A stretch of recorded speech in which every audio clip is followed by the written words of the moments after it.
रात में सोते समय बहुत सावधान हो जाना चाहिए उपासक को। वैसे तो हर समय सावधान, पर सोते समय ऐसे सावधान होना चाहिए जैसे मृत्यु के समय योगी जन अपने सारे इंद्रियों को समेट लेते हैं और अपने स्वरूप में, अपने प्रीतम के स्वरूप में लगा देते हैं। तुम रोज शयन के समय ऐसा अनुभव करो, मैं नींद में जा रहा हूं या मृत्यु में जा रहा हूं, इसमें कोई फर्क नहीं पड़ता। पता नहीं आंख खुले कि ना खुले। कितने ऐसे हैं कि सोते ही रह गए। आप अब बेहोशी की हालत में जा रहे हैं, नींद में जा रहे हैं, तो एक समय रखो कि आप अपनी शैया पर इतने समय ही जाएंगे। एक नियत समय रखो। हमने देखा है साधकों का एक समय होता है कि 10 बजे हमें लेट जाना है, सोना नहीं, लेट जाना है और लेटे हुए भगवत चिंतन करना। अब जब सो गए तो सो गए, नहीं सो गए तो उसमें हमें टेंशन नहीं लेना, अभी नींद नहीं आई, 10:30 बज गए, 11 बज गए, ये नहीं। आंख मूंदी, मंत्राकार वृत्ति, तो बिना नींद की गोली के सो जाओगे। यह है ऐसा, भजन में मन लगाओ सो जाओगे। जिनको नींद ना आती हो उनके लिए सही दवा है, आप नींद का चिंतन न करके प्रभु का चिंतन करने लगो, देख लेना आप कब सो गए पता नहीं चले। और अगर सौभाग्य से नींद ना आई तो नींद में जो इंद्रियों को पुष्टता मिलती है वो होता है संसार का विस्मरण।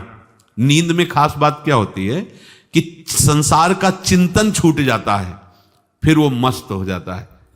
उसमें जो ऊर्जा शक्ति वो जागृत होती, संसार के चिंतन से ऊर्जा शक्ति नष्ट होती। तो 4 घंटे 5 घंटे संसार के चिंतन से रहित पड़ा रहा सुषुप्ति में, तो उसे ऊर्जा शक्ति फिर आ गई। और अगर 4-5 घंटे आप प्रभु के चिंतन में रहे तो संसार का चिंतन छूटा, आनंद सिंधु का चिंतन हुआ। तो ये नहीं होगा कि आज रात्रि सोया नहीं तो बहुत टेंशन है, परेशानी, ऐसा नहीं होगा। भीष्म जी आज्ञा करते हैं रात्रौ च कृष्णम। ये बहुत सावधानी की बात, प्रायः इस सावधानी में नहीं रहा जाता। बचपन से सदगुरुदेव भगवान ने यही शिक्षा दी थी, गुरु कृपा से ऐसे उपदेश मिले थे। सोते समय कोई वार्ता नहीं, कोई अन्य चिंतन नहीं, चुपचाप अपने मन को हटाकर केवल इष्टमय करो। कब नींद आ जाती है इसकी चिंता मत करो, इष्टाकार वृत्ति करके ही सोना चाहिए। तो आगे जो लिखा है पुनरुत्थिताये, जब उठो तब वैसी वृत्ति, तो कुछ दिन बाद स्वाभाविक हो जाएगी, स्वाभाविक हो। अपने तो इतना तक देखा है कि जैसे आधा पद में होश रहा और निद्रा आ गई, तो जब चेतना आई तो उसी पंक्ति से, जहां से होश गायब हुआ था उसी पंक्ति से जागरण प्रारंभ हुआ। ऐसा ही जब ऑपरेशन के समय बेहोश किया गया था तो उनसे कहा था हमें बता देना कुछ मिनट पे, तो उनका हाँ लगाने वाले इंजेक्शन और कुछ ही सेकंड में इसका सरन, बस। तो जो पद चलाया था, जब होश आया था तो वही पद चल रहा था, मतलब बेहोशी में वो पद अपना अधिकार किए हुए था। ऐसे नींद भी तुम्हारी भजन हो जाएगी, समाधि हो जाएगी, यदि आप सोते समय प्रभु का चिंतन करेंगे। बहुत ही सावधानी की बात है। यदि इस जन्म में परम लाभ लेना चाहते हो तो इस श्लोक को अपना जीवन बनाओ। कृष्णव्रताः, हमारा जीवन का एक ही व्रत है कि हम अपने प्रीतम का भजन नहीं छोड़ेंगे, अखंड भजन। हमें ये नहीं देखना कि उपांशु मानसी को इसमें कितने गुना, हमें गुना बना नहीं देखना। हमें अपने प्रभु को बोलना नहीं। भजन में मन नहीं लग रहा, पद गा रहे हैं, जोर जोर से चिल्ला रहे हैं, नाम कीर्तन, हमें अपने प्रभु से जुड़े रहना है। कृष्ण व्रताः कृष्ण मनुस्मरन्तो, हमारा निरंतर स्मरण चले, बस ये प्रयास रखना है। जब निरंतर स्मरण की बात कह दी तो फिर आगे कुछ कहना नहीं चाहिए, पर खास बात इसीलिए कहा जाता है कि आप समझ जाओ। रात्रौ च, जब कोई भी ब्रह्मचारी, कोई भी उपासक, कोई भी बैरागी त्यागी महात्मा सोते समय सावधान हो गया तो उसकी रात्रि बहुत गलत जाएगी। खास जब आप सैया पे शयन करते उस समय असावधानी हुई तो विकार छा जाएगा, ध्यान रखना। आपका चिंतन गलत हो जाएगा, आपकी चेष्टा गलत हो जाएगी। जागृत में ना सही तो स्वप्न में आप सावधान उस समय जरूर रहिए। और उतना ही विश्राम कीजिए जितना आवश्यक हो। व्यर्थ में करवटें मत बदलिए, ये उपासक का स्वरूप नहीं होता। रोगी है तो बात अलग है, बड़े असाध्य रोगों से, नहीं तो ऐसी दिनचर्या नहीं होनी चाहिए। कै बजे? 3:30, अभी आधा घंटा तो है, फिर कमर ओढ़ लिए, ये साधक का नहीं होता। उचित समय, जो मान लो 4 घंटा विश्राम का, तो अब ये नींद का विषय आओ या ना हो, हम तुम्हारे लिए पुष्प बिछा के नहीं बैठेंगे कि आ जाओ आ जाओ आ जाओ। नहीं आई तो अब ये नहीं गया, अब इतने समय नहीं आई थी, अब 4 बजे उठने के समय कैसे नहीं, ये फेंका। उसमें विचार नहीं किए, पहले फेंको और सैया से नीचे उतरो, भूमि को प्रणाम करो, आगे बात नहीं। वो फिर आपको ऐसा होता है 10 मिनट में तो कोई बात नहीं, 10 वो पार कर देगा, घंटा दो। रात्रौ च कृष्णम पुनरुत्थिताय, ये नियम लीजिए। सोते समय आप बिल्कुल मृत्यु दशा की स्थिति लाइए, जैसे मरने वाला नहीं होता, सब जगह से मन हटाकर। और सच्ची है, पता नहीं आंख खुले कि ना खुले, ये बड़ा धोखे का जीवन है। ये ऐसे हजारों लोग सोए और सोते ही रह गए। हमको धोखे में नहीं रहना। सुबह जग जाएंगे तो फिर भजन करेंगे, लेकिन हम बिल्कुल तैयारी में।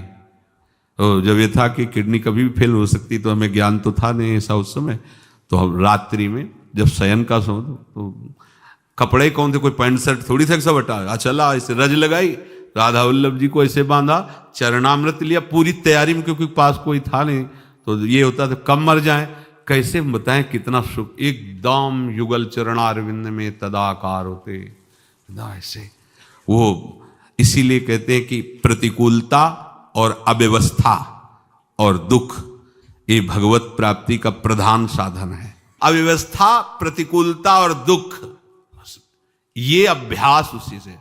जब शाम के शयन करते तो पहले वृंदावन को प्रणाम करके और ऐसे भावना में प्रिया प्रिया कहते कि जैसे भी आपके हैं, अगर शरीर छूट जाता है रात्रि में तो आप धोखा ना करना, आप बुला लेना अपने। और कैसे बताओ उस समय कैसे भाव होते थे, कोई पास नहीं, कोई सुविधा नहीं, 1 रुपया नहीं, तो एकदम दैन्यता, एकदम कितना सुख मिलता, वो एकदम केवल भगवद आश्रित। तो रात्रौ च कृष्णम पुनरुत्थिताय, ये बहुत पकड़ने वाली बात है। रात्रि के समय कोई और चिंतन न बनने पावे। देखो अभ्यास, और उस समय खास करके विषय चिंतन बनता है, ध्यान रखना।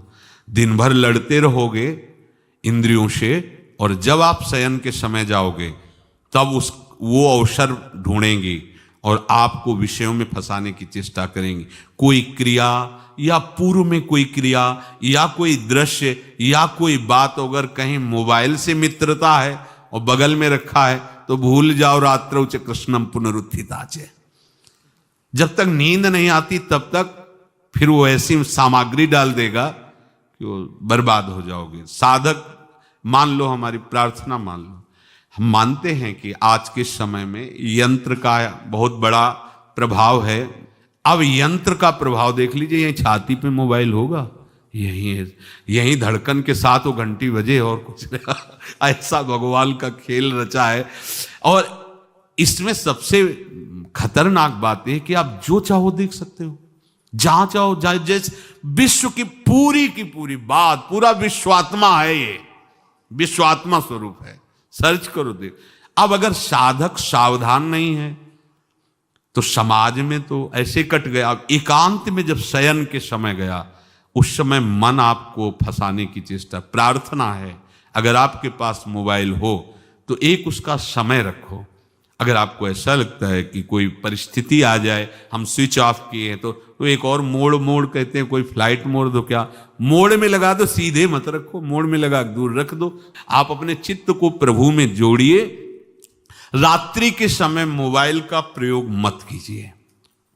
मान लीजिए रात्रौ च कृष्णम पुनरुत्थिताय, सुबह उठते ही आपको कुछ चिंतन नहीं करना। सबसे पहले उठते ही, यदि आपके अभ्यास में आ गया तो ऐसा ही होगा, नहीं तो आपको पहले सदगुरुदेव भगवान का प्रणाम नमस्कार और कुछ भक्तों का, और फिर नाम जप, भले 5 मिनट ही करो, अपने आराध्य देव का सुमिरन, फिर अपनी दिनचर्या करो।